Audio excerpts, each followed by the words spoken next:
Mga binibini at Ginoo, isang mapagpasiyang sandali ang kinakaharap ng ating mundo sa mga oras na ito. Sa mga nakalipas na araw, nasasaksihan natin ang mabilis na pagbabago sa estratehikong mapa ng daigdig na maaaring magtakda ng bagong anyo ng kapayapaan o ang simula ng isang malawakang komprontasyon. Mula sa nagbabagang disyerto ng gitnang silangan hanggang sa mga nagyeyelong kapatagan ng silangang Europa at maging sa kailaliman ng karagatang Pasipiko, tila sabay-sabay na nag-aalab ang mga mitya ng hidwaan. Ang kasalukuyang sitwasyon ay hindi na lamang usapin ng lokal na sigalot kundi isang malalim at masalimuot na pagbabanggaan ng mga dakilang kapangyarihan na may direktang implikasyon sa ating seguridad at ekonomiya rito sa Pilipinas at sa buong rehiyon. Nyanig ang puso ng Iran nang maganap ang serye ng malalakas na pagsabog sa lungsod ng Tehran na nagdulot ng malawakang kalituhan sa himpapawid at nagbunsod ng mga haka-haka tungkol sa isang posibleng pagsisimula ng direktang aksyong militar mula sa Estados Unidos. Ang mga pangyayaring ito sa Tehran ay hindi lamang basta aksidente o lokal na insidente. Ito ay naganap sa gitna ng isang napakasensitibong yugto kung saan ang rehimeng Iranian ay nakatayo sa isang krusyal na sangandaan ng kanilang kasaysayan. Ang mga ulat mula sa lungsod ng Paran sa lalawigan ng Tehran ay nagpapahiwatig ng mga pagsabog sa iba't ibang lokasyon na sinundan ng makapal na usok at malawakang pagkawala ng daloy ng kuryente sa mga pamayanan. Ang katahimikan ng gabi ay biniyak ng mga tunog na ito, habang ang mga radar sa buong rehiyon ay nagsimulang magpakita ng mga hindi pangkaraniwang pagkilos ng mga sasakyang panghimpapawid. Sa himpapawid, ang kaguluhan ay naging pisikal at ramdam ng mga sibilyang pasahero. Maraming mga flight na nagmumula sa Baghdad, Iraq at Medina, Saudi Arabia na nakatakdang dumaan o lumapag sa Iran ang biglaang inilihis ng direksyon palayo sa naturang bansa. Ang mga datos mula sa pagsubaybay sa trapiko sa himpapawid ay nagpakita ng isang kakaibang aktibidad ng mga militar na sasakyang panghimpapawid. Ang mga dambuhalang eroplanong kargamento na C-17 ng hukbong himpapawid ng Estados Unidos ay namataan malapit sa Erbil sa hilagang bahagi ng Iraq. Kasabay nito, ang mga tanker na KC-135 na ginagamit para sa pagkakarga ng gasolina sa ere ay aktibo rin sa himpapawid ng Iraq, isang malinaw na indikasyon ng paghahanda para sa mas pinalawig at mas matagal na operasyong panghimpapawid sa paligid ng Iran. Ang mas lalong nagpadagdag sa tensyon ay ang pagpapadala ng hudyat ng emergency na Code 7700 ng isang drone na MQ-4 na Sea Triton ng hukbong dagat ng Estados Unidos habang ito ay lumilipad sa ibabaw ng Oman patungo sa United Arab Emirates. Ang hudyat na ito ay ginagamit lamang sa mga seryosong pagkakataon ng krisis sa paglipad at ang pagkakaroon nito sa gitna ng mga pagsabog sa Tehran ay nagpapalalim sa misteryo ng tunay na nangyayari sa likod ng mga eksena. Bagamat may mga ulat na nagsasabing maaaring may nakaplano ng pag-atake ang Washington na pansamantalang naantala, ang bawat galaw ng mga kagamitang militar na ito ay nagsisilbing babala na ang pasensya ng mga puwersang kanluranin ay nasa dulo na ng talim. Ang estratehikong kalkulasyon sa loob ng Tehran ay nagbago na rin ng husto. Sa loob ng mahabang panahon, ang takot sa isang panlabas na digmaan ang nagsilbing pangunahing konsiderasyon ng mga pinuno ng Iran. Gayunpaman, sa kasalukuyang takbo ng ekonomiya at ang tumitinding presyur sa lipunan dahil sa mga protesta, tila ang mas malaking banta ay nagmumula na sa loob mismo ng rehimen. May mga obserbasyon na ang mga pinuno ng Iran ay nagsisimula ng tingnan ang isang posibleng armadong hidwaan hindi bilang isang sakuna, kundi bilang isang huling baraha para sa kanilang kaligtasan. Ito ay isang mapanganib na laro kung saan ang pagpukaw ng nasyonalismo sa pamamagitan ng digmaan ay inaasahang magbubuklod muli sa isang nagkakabahaging bansa. Habang nagaganap ang mga negosasyon sa Geneva sa pagitan ng Iran at Estados Unidos, ang retorika mula sa Tehran ay nananatiling matigas at mapanghamon. Noong ika-17 ng buwan, habang ang kanilang mga diplomat ay nasa Europa upang makipag-usap, ang kataas-taasang pinuno na si Ali Khamenei ay naglabas ng isang pahayag na nagbibigay diin sa kakayahan ng Iran na palubugin ang mga aircraft carrier sa ilalim ng dagat. Ang ganitong uri ng pananalita ay hindi lamang para sa pananakot sa kalaban. Ito ay nakatuon din sa lokal na populasyon upang ipakita na ang kanilang pamunuan ay hindi luluhod sa anumang dayuhang kapangyarihan. Sa kanilang pananaw, ang anumang kompromiso ay itinuturing na isang anyo ng pagsuko na maaaring magpahina sa pundasyon ng Islamikong Republika. Ang kasaysayan ng Libya ay madalas na binabanggit sa mga diskurso sa Tehran bilang isang babala. Ang naging kapalaran ni Muammar Gaddafi matapos nitong talikuran ang kanyang programang nuclear at makipagkasundo sa kanluran ay nagsisilbing paalala sa mga Iranian na ang pagbibigay ng konsesyon ay maaaring maging simula ng kanilang sariling pagbagsak.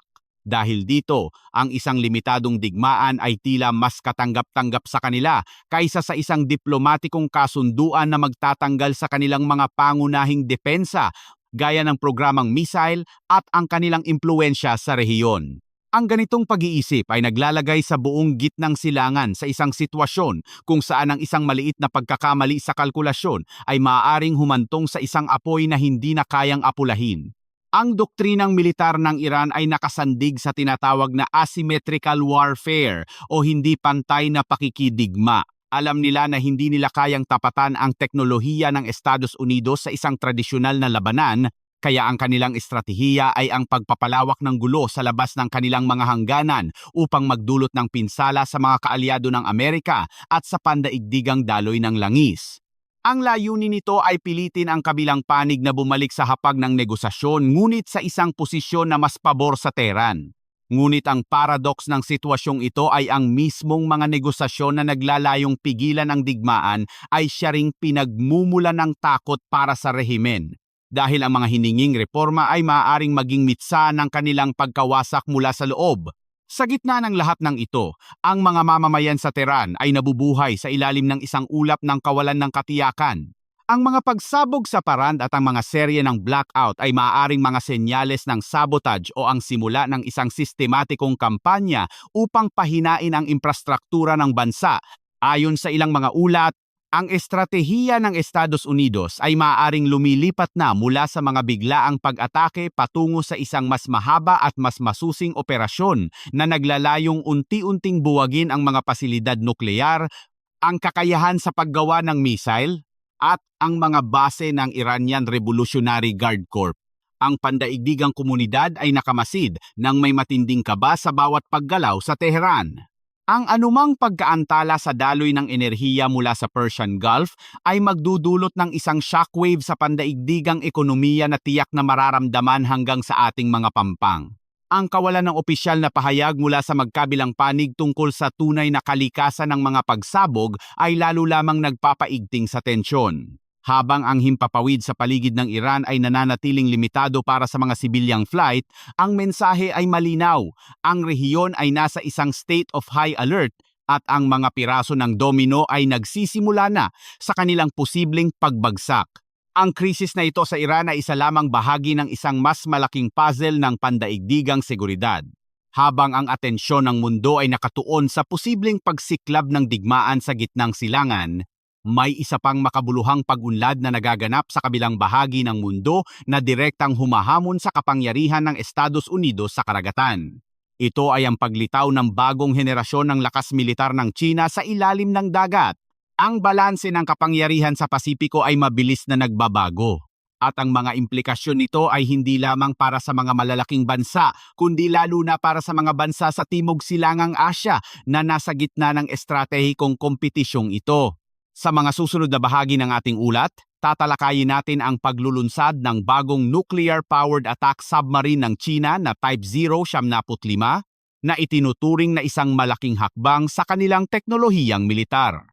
Susuriin din natin ang tumitinding banta ng Russia laban sa mga bansa ng NATO sa Europa, partikular na ang babala ng paggamit ng sandatang nuklear laban sa Estonia at ang patuloy na labanan sa Ukraine kung saan ang mga bagong teknolohiya ng drone ay nagpapabago sa mukha ng digmaan. Ang mga kaganapang ito, bagamat magkakalayo sa distansya, ay magkakaugnay sa ilalim ng iisang tema, ang paghahanap para sa isang bagong pandaigdigang kaayusan sa pamamagitan ng lakas at determinasyon. Ang sitwasyon sa Tehran ay nananatiling pabago-bago sa bawat oras. Ang mga ulat ng mga lokal na residente tungkol sa mga pagsabog ay hindi mapapasubalian at ang visual na ebidensya ng usok at apoy sa mga estratehikong lokasyon ay nagpapatunay na may malalim na nagaganap sa ilalim ng ibabaw ng diplomatikong mga pahayag. Kung ito man ay isang panloob na pag-aaklas, isang cyber attack o ang simula ng isang dayuhang interbensyon, ang resulta ay iisa, ang Iran ay hindi na magiging gaya ng dati. Ang panganib ng isang malawakang komprontasyon sa gitnang silangan ay mas malapit na ngayon kaysa sa anumang panahon sa nakalipas na mga dekada, at ang bawat bansa ay dapat maghanda para sa mga susunod na kaganapan na maaaring magpabago sa ating buhay magpakailanman. Manatili kayong nakatutok habang ating inihihimay ang bawat detalye ng mga kaganapang ito. Ang ating layunin ay magbigay ng isang malinaw at lohikal na pag-unawa sa kung bakit nangyayari ang mga ito at kung ano ang ibig sabihin nito para sa ating kinabukasan. Ang mundo ay mabilis na gumagalaw at sa bawat segundo na lumilipas, ang kasaysayan ay isinusulat sa pamamagitan ng apoy at bakal sa mga lansangan ng Tehran at sa mga ulap sa itaas nito. Ito ang unang bahagi ng ating malalimang pagsusuri sa mga pandaigdigang punto ng tensyon. Mula sa nagbabagang disyerto ng Iran, ibaling naman natin ang ating pansin sa malawak na asul na karagatan ng Pasipiko kung saan isang tahimik ngunit mapanganib na hamon sa pandaigdigang seguridad ang kasalukuyang nagaganap. Habang ang mundo ay nakatitig sa mga pagsabog sa Tehran, isang bagong kabanata sa karera sa armas ang binubuksan ng China sa ilalim ng dagat. Ang paglitaw ng bagong henerasyon ng kanilang nuclear-powered attack submarine, ang Type 075, ay hindi lamang isang teknolohikal na tagumpay para sa Beijing kundi isang direktang hamon sa nakagawiang dominasyon ng hukbong dagat ng Estados Unidos sa ating rehiyon. Ang balitang ito ay partikular na mahalaga para sa atin sa Pilipinas dahil ang bawat pag-unlad sa kakayahang pandagat ng mga dambuhalang bansa sa ating paligid ay may direktang epekto sa balanse ng kapangyarihan sa West Philippine Sea at sa buong Timog Silangang Asya. Batay sa mga pagsusuri ng mga larawan mula sa satellite na kinuha sa pagitan ng ika-9 hanggang ika-12 ng buwan, nakita ang paglulunsad ng kauna-unahang Type 075 sa Bohai Shipyard sa Huludao, lalawigan ng Liaoning. Ang mga dalubhasa sa depensa mula sa mga tanyag na publikasyon gaya ng Janes at Naval News ay nagkakaisa sa pagsabing ang barkong ito ay kumakatawan sa isang malaking lukso sa kakayahang militar ng China. Ang disenyo nito ay nagpapakita ng mga katangiang sadyang binuo upang maging mas tahimik at mas mahirap matukoy sa ilalim ng dagat. Isa sa mga pinakakapansin-pansing pagbabago ay ang buntot na may disenyong hugis X o X-form rudder. Ito ang kauna-unahang pagkakataon na ginamit ng China ang ganitong disenyo sa isang nuclear submarine na nagbibigay dito ng mas mataas na antas ng paggalaw at kakayahang maniobra, lalo na sa mga mababaw na bahagi ng dagat na madalas nating makita sa mga estratehikong daluyan ng tubig sa Asya. Ang sukat ng Type 075 ay isa ring indikasyon ng lumalawak na ambisyon ng China. Sa haba na umaabot sa humigit kumulang 110 metro at lawak na 12 hanggang 13 metro, ang dambuhalang ito ay may bigat na hihigit sa 9,000 tonelada kapag nakalubog na sa tubig. Ito ay hamak na mas malaki kumpara sa naunang Type 073 o ang Xiang-class submarine. Ang karagdagang espasyo sa loob ng submarine ay pinaniniwalaang gagamitin para sa mas advanced na mga sonar system, mga kagamitang pampatahimik ng makina, at higit sa lahat, ang Vertical Launch System o VLS. Ang sistemang ito ay magbibigay sa submarine ng kakayahang magpakawala ng mga cruise missile na YJ-18 o maging ang mga bagong hypersonic missile na kasalukuyang binuo ng China. Ang ganitong antas ng firepower ay naglalagay sa anumang aircraft carrier group sa loob ng isang mapanganib na sitwasyon dahil ang isang tahimik na submarine na may ganitong dami ng armas ay maaaring umatake ng walang babala mula sa kailaliman. Ang implikasyon ng pag-unlad na ito ay malalim. Ang Estados Unidos ay matagal nang umaasa sa kanilang superioridad sa ilalim ng dagat upang mapanatili ang seguridad sa Indo-Pacific.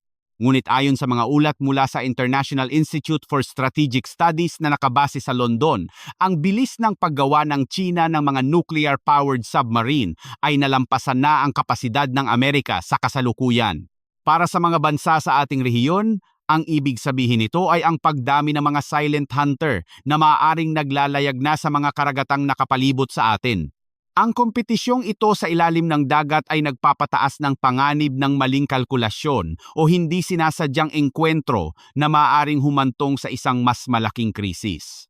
Habang ang China ay patuloy na nagpapalawak ng kanilang asul na hukbong dagat, ang bawat bansa sa Pasipiko ay napipilitang suriin muli ang kanilang sariling mga depensa at mga alyansa. Habang ang tensyon sa Pasipiko ay patuloy na kumukulo sa ilalim ng ibabaw ng dagat, ang Europa naman ay nahaharap sa isang mas lantarang banta na nagmumula sa katihan. Ang digmaan sa pagitan ng Russia at Ukraine ay pumasok na sa isang bagong yugto ng panganib kung saan ang usapin ng sandatang nuklear ay hindi na lamang basta pananakot kundi isang seryosong babala ng posibleng eskalasyon. Ang pahayag ng tagapagsalita ng Kremlin na si Dmitry Peskov ay nagbigay ng matinding babala sa Estonia, isang maliit ngunit estratehikong bansa na kasapi ng NATO. Ayon sa Moscow, ang anumang hakbang ng Estonia na tumanggap ng mga sandatang nuklear ng NATO sa kanilang teritoryo ay magreresulta sa direktang pagturo ng mga nuklear na armas ng Russia patungo sa kanila. Ang pahayag na ito ay tugon sa naging pahayag ni Margus Chakna, ang ministrong panlabas ng Estonia, na nagsabing handa ang kanilang bansa na maging bahagi ng nuclear deterrence plan ng NATO upang maprotektahan ang kanilang sarili mula sa banta ng Russia. Ang sitwasyong ito sa Baltic region ay salamin ng mas malawak na pagkakahati ng mundo. Ang Estonia, na may mahabang kasaysayan ng pananakop sa ilalim ng Unyong Sobyet, ay isa sa pinakamalakas na boses na sumusuporta sa Ukraine at nagsusulong ng mas malaking gastos para sa depensa sa loob ng Europa. Ang kanilang kahandaan na tumanggap ng mga fighter jet na F-35 na may kakayahang magdala ng tactical nuclear bombs ay itinuturing ng Russia bilang isang direktang banta sa kanilang pambansang seguridad. Ayon sa ministro ng depensa ng Estonia na si Hanno Pevkur, ang presensya ng mga advanced na eroplanong ito sa kanilang himpapawid ay bahagi lamang ng kanilang obligasyon bilang kaalyado ng NATO. Gayunpaman, para sa Moscow, ito ay isang provocation o panunukso na nangangailangan ng pantay na tugon. Ang babalang ito mula sa Russia ay hindi nakahiwalay sa mga kaganapan sa ibang bahagi ng Europa. Sa Poland, iminungkahi ni Karol Nawrocki ang pagbuo ng sariling programang nuklear ng bansa, habang sa Alemanya at Pransya ay may mga diskusyon na tungkol sa pagpapalawak ng nuclear deterrence sa antas ng buong European Union. Ang muling paglitaw ng takot sa isang nuklear na komprontasyon sa Europa ay nagpapakita na ang pandaigdigang kaayusan na itinayo matapos ang ikalawang digmaang pandaigdig ay tuluyan ng gumuho. Ang mga bansa ay hindi na naniniwala sa mga diplomatikong kasunduan lamang. Sa halip, sila ay bumabalik sa pinakamabigat na uri ng sandata upang matiyak ang kanilang kaligtasan. Sa mismong larangan ng digmaan sa Ukraine, ang bakbakan ay nananatiling madugo at walang humpay. Sa mga nagdaang gabi, nasaksihan ang matinding pag-atake ng mga drone ng Ukraine laban sa mga estratehikong target ng Russia sa mga rehiyon ng Donetsk, Luhansk at Mariupol.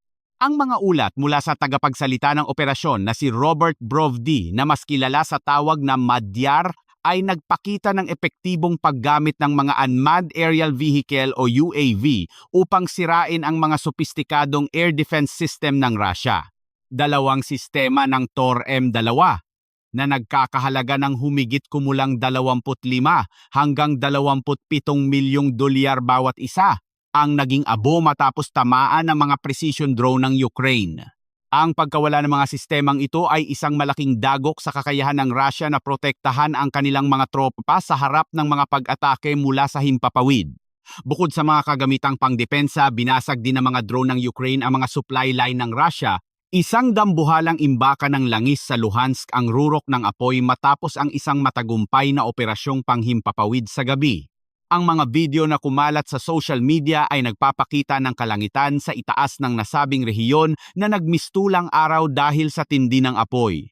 Ang pagsira sa mga imbaka ng gasolina ay isang estratehikong hakbang upang mapabagal ang anumang planong opensiba ng Russia at paralisahin ang kanilang mga tangke at sasakyang pandigma sa gitna ng matinding taglamig. Ang pag-atake sa mga target na nasa loob ng mga teritoryong okupado ng Russia ay nagpapatunay na ang Ukraine ay may kakayahan na ngayong abutin ang malalayong target ng may mataas na antas ng katumpakan. Ang pagbabago sa taktikang ito ng Ukraine ay nagpapakita ng kanilang determinasyon na bawiin ang inisyatiba sa digmaan. Ayon sa opisyal na pahayag ng hukbong sandatahan ng Ukraine, sinimulan na nila ang isang serye ng mga kontra-atake sa direksyon ng Zaporizhia. Sa loob lamang ng maikling panahon, iniulat nila ang pagpapalaya sa mahigit 300 kilometro kwadrado ng teritoryo mula sa kamay ng mga Russian saboteurs at reconnaissance groups. 8 sa mga pamayanan ang matagumpay na naibalik sa ilalim ng kontrol ng gobyerno sa Kyiv. Kinumpirma rin ito ni Pangulong Volodymyr Zelensky na nagsabing ang kanilang mga operasyon sa Timog ay unti-unting nagbubunga sa kabila ng matinding paglaban ng mga mananakop. Ang bawat metro ng lupang nababawi ng Ukraine ay binabayaran ng matinding sakripisyo. Ang mga Russian forces ay sinasabing mahigpit na nakakapit sa kanilang mga posisyon gamit ang lahat ng kanilang natitirang puwersa at kagamitan. Gayunpaman, ang mga tropang paratrooper ng Ukraine ay patuloy na sumusulong, isang patunay na ang momentum sa digmaan ay maaaring muling nagbabago. Ang labanang ito sa Zaporizhia ay hindi lamang tungkol sa teritoryo. Ito ay tungkol din sa pagprotekta sa mga estratehikong infrastruktura gaya ng Dnipropetrovsk, na isang mahalagang industrial hub para sa bansa. Ang tagumpay ng Ukraine sa mga operasyong ito ay magsisilbing inspirasyon sa kanilang mga mamamayan at magpapadala ng mensahe sa kanluran na ang kanilang tulong militar ay may nakikitang resulta sa aktwal na bakbakan. Ang mga pangyayaring ito sa Ukraine ay may malawak na implikasyon sa seguridad ng buong mundo. Ang matagumpay na paggamit ng mga murang drone upang sirain ang mga mamahaling defense system ay nagpapabago sa paraan kung paano tinitingnan ang modernong pakikidigma. Ipinapakita nito na ang teknolohiya at inobasyon ay maaaring tumalo sa dami at luma ng lakas ng militar. Sa ating bansa, ito ay isang mahalagang aral sa modernisasyon ng ating sandatahang lakas, na ang mas matalino at mas mabilis na kagamitan ay mas mahalaga kaysa sa bilang ng mga sundalo o tradisyonal na kagamitan sa kasalukuyang panahon. Sa ating pagpapatuloy, makikita natin kung paano ang mga kaganapang ito sa Europa at Pasipiko ay magbubuklod o lalong maghihiwalay sa mga dakilang kapangyarihan. Ang babala ng Russia sa Estonia, ang pagsulong ng Ukraine sa Zaporizhia at ang paglulunsad ng bagong submarine ng China ay mga bahagi ng isang malaking pandaigdigang tensyon na walang pinipiling hangganan. Ang bawat bansa, maliit man o malaki, ay kailangang maging handa sa mga susunod na hakbang ng mga manlalarong ito sa entablado ng mundo. Ang seguridad na dati nating inaasahan ay unti-unti nang naglalaho, pinalitan ng isang bagong katotohanan kung saan ang lakas ng armas ang nagsisilbing huling salita.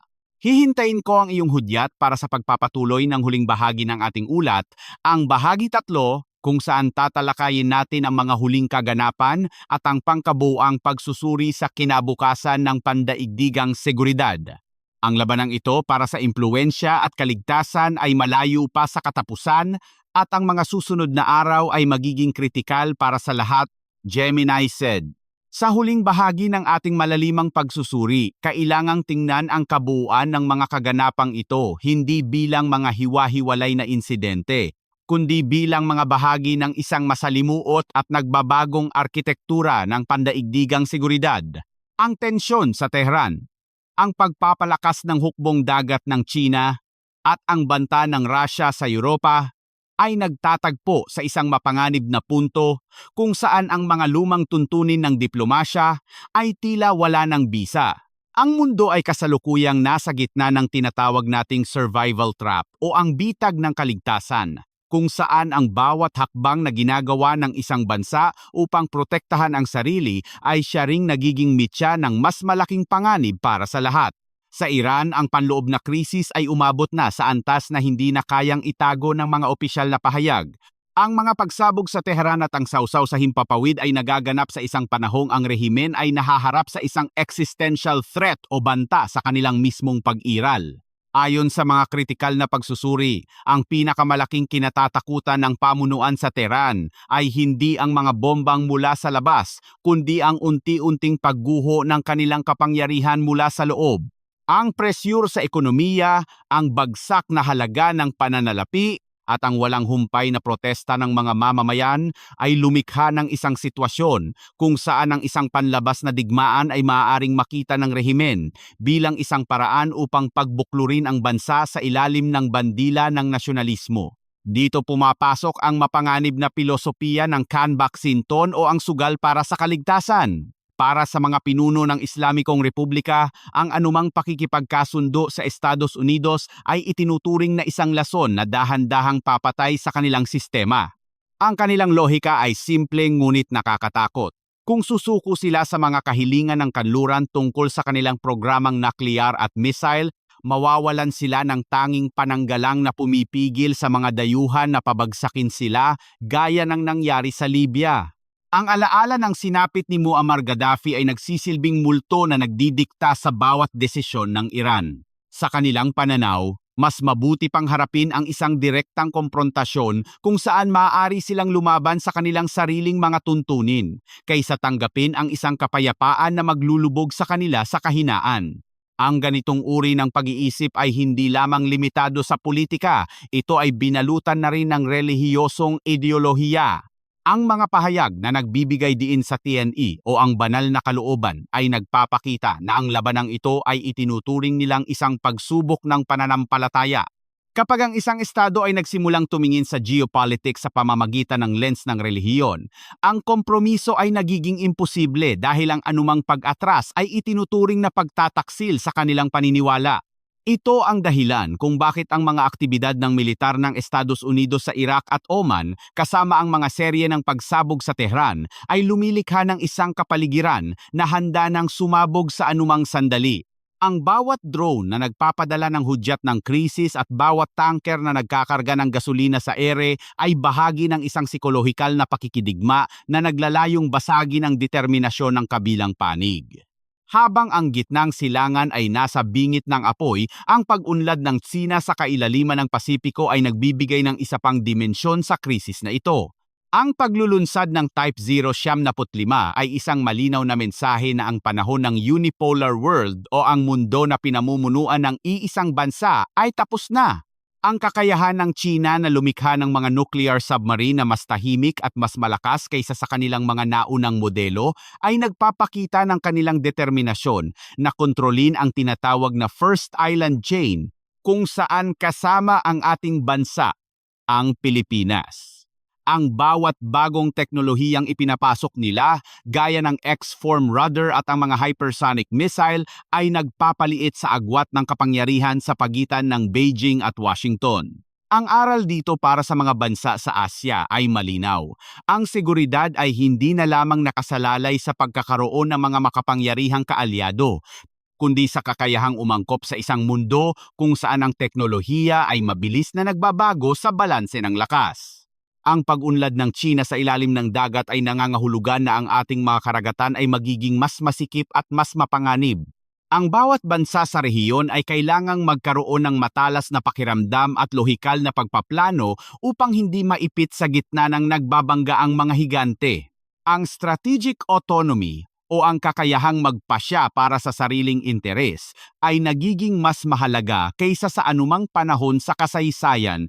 Sa Europa, ang banta ng Russia sa Estonia ay nagpapakita ng isang katulad na pattern ng eskalasyon. Ang paggamit ng retorika tungkol sa sandatang nuklear ay naglalayong takutin ang mga maliliit na bansa ng NATO upang itigil ang kanilang suporta sa Ukraine. Ngunit ang epekto nito ay kabaligtaran, lalo lamang nitong pinagbubuklod ang mga bansa sa Europa na mas lalong palakasin ang kanilang mga depensa. Ang balak ng Poland, Alemanya at Pransya na pag-isahin ang kanilang nuclear deterrence ay isang revolusyonaryong hakbang na magbabago sa mukha ng NATO. Ipinapakita nito na ang Europa ay nagsisimula ng tumayo sa sarili nitong mga paa pagdating sa seguridad sa halip na umasa lamang sa proteksyon ng Estados Unidos. Ang nagpapatuloy na labanan sa Ukraine, partikular ang matagumpay na mga operasyon sa Zaporizhia at ang paghampas sa mga imbakan ng langis sa Luhansk ay nagsisilbing laboratorio para sa hinaharap ng pakikidigma.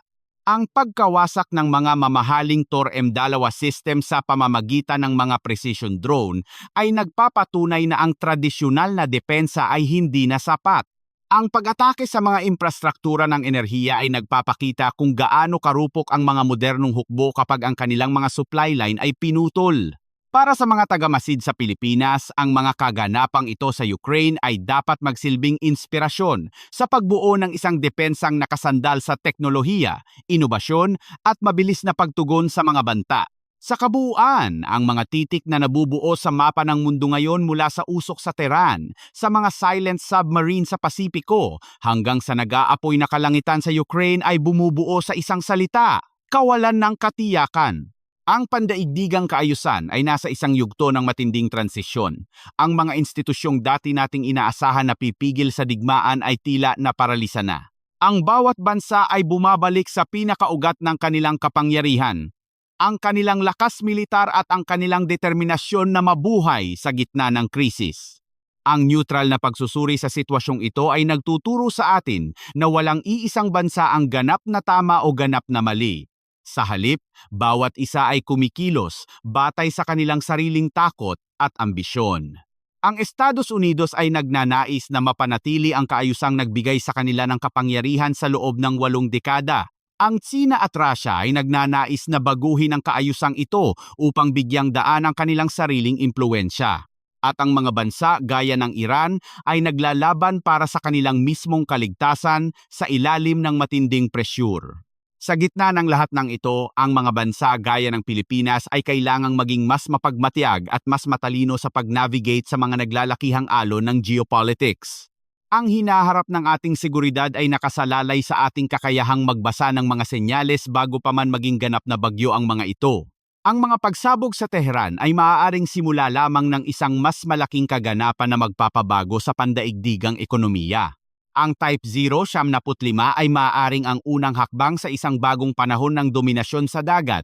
At ang bawat kilometro kwadrado na nababawi sa Ukraine ay isang paalala na ang kalayaan ay hindi ibinibigay ng libre kundi ipinaglalaban ng may sakripisyo.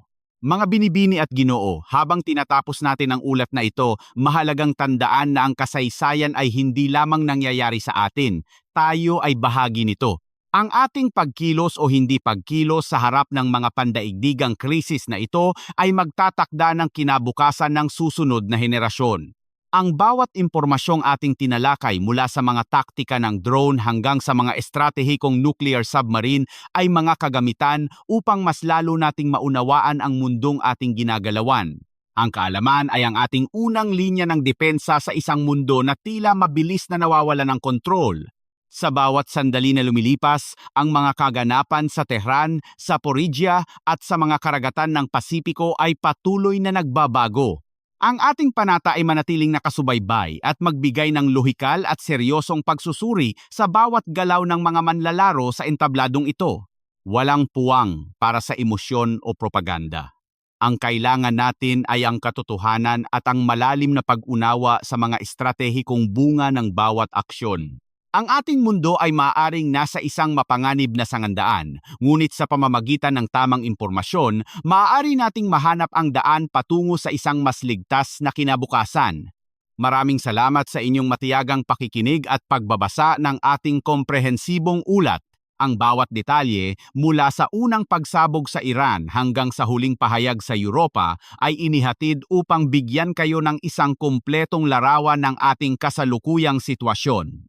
Tayo ay patuloy na magbabantay. Dahil sa mundong ito ng mabilis na pagbabago, ang tanging permanenteng bagay ay ang ating hangarin para sa katotohanan at seguridad. Hanggang sa susunod na ulat, manatiling ligtas at mapagmatiyag. Ito ang inyong senior editor nag-uulat para sa mas malalim na pag-unawa sa ating mundo.